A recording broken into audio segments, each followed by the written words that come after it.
Jika melihat Instagram Anies Baswedan, padatnya aktivitas mantan Gubernur DKI Jakarta itu menjadi salah satu hal yang pertama kali terlintas. Anies kerap kali datang ke berbagai daerah. Kaltim, Pontianak, dan juga Jakarta adalah tiga daerah terakhir yang dikunjungi mantan Gubernur DKI Jakarta yang telah diusung Partai Nasdem sebagai calon presiden itu. Anies memang sedang sibuk. Hal itu sejalan dengan elektabilitasnya yang selalu masuk tiga besar dalam berbagai survei yang muncul di media bersama dengan Ganjar Pranowo dan Prabowo Subianto. Geliat aktivitas Anies ini, bagaimana jika muncul pertanyaan, ada desain besar atau agenda setting yang buat Anies Baswedan unggul satu langkah?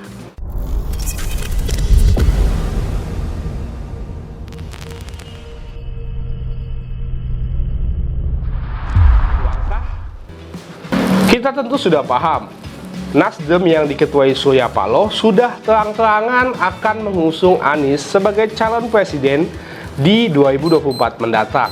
Dan bak gayung bersambut, usulan atau langkah Surya Paloh itu diamini oleh dua partai, PKS dan juga Demokrat. Setelahnya roadshow pun digelar, Anies berjalan ke sana kemari, Anies warawiri. Inilah yang kemudian bisa menjadi anggapan bahwa Anies sudah unggul 1-0 atas langkah-langkah lawan politiknya.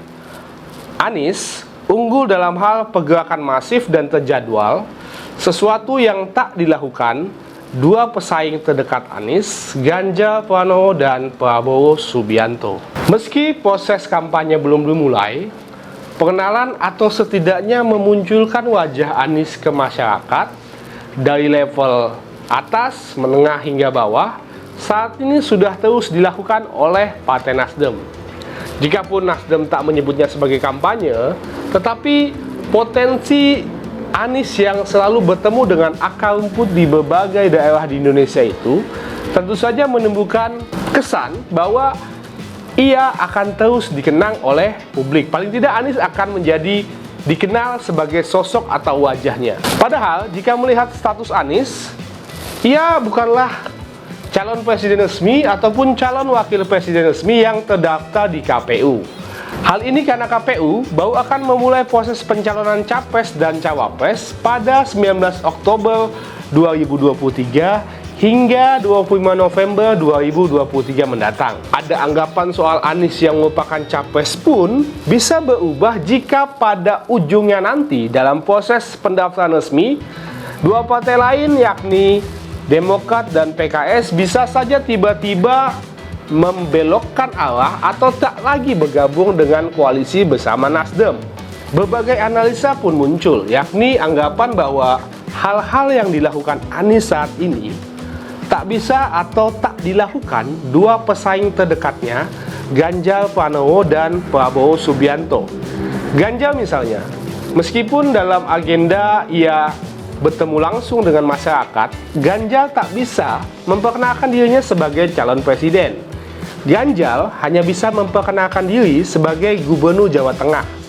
Memperkenalkan diri sebagai capres adalah hal tak mungkin karena partai Ganjar, PDIP, sampai saat ini belum memutuskan sikap kemana arah pencalonan.